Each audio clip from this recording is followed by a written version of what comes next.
Good morning!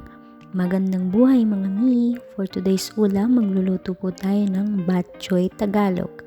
Pamilyar po ba kayo sa bok choy? Kasi po ako medyo matagal na rin pong ako hindi nakakatikim ng bok choy. Since meron po tayong dugo ng baboy, last week kasi po nagdinuguan po tayo. Magluluto po si Daddy Toots ng bok choy para sa atin. Since winter food dito sa Malta, medyo masarap po humigop ng mainit na sabaw.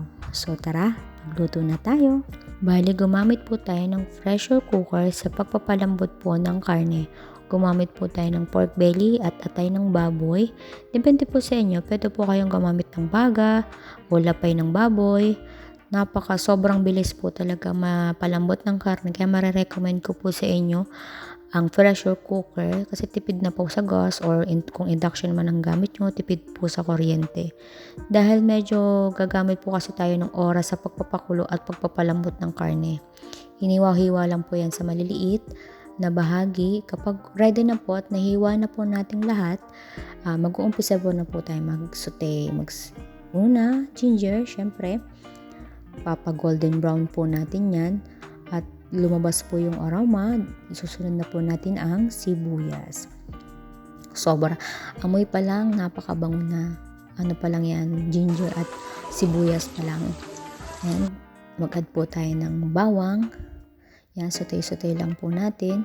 Uunahin po natin ang nahiwa na nating puso ng baboy. Kasi medyo makunat-kunat pa po yan. So, palalambutin natin. Pag medyo golden brown na, at medyo malambot-lambot na, isusunod na po natin ang pork belly na hiniwa-hiwa natin kanina. Saute-saute lang po natin at titimplahan na po natin. Lalagyan na po natin ng pork cubes, asin, paminta, and sugar. Depende na po sa inyo, sa panlasa niyo. Kung gusto niyo medyo maalat, medyo matamis-tamis, kayo na po ang bahalang mag-tansyameter. Tapos lalagyan po natin siya ng bay leaf. Pwede pong hindi na maglagay, depende po sa inyo. Kasi gusto ko may pampatanggalin po kasi ng lansa. So, naglagay din po tayo ng patis at tubig. Nag-boil po tayo ng tubig. Mas masarap pag madaming sabaw, kaya nilagyan ko ng maraming sabaw.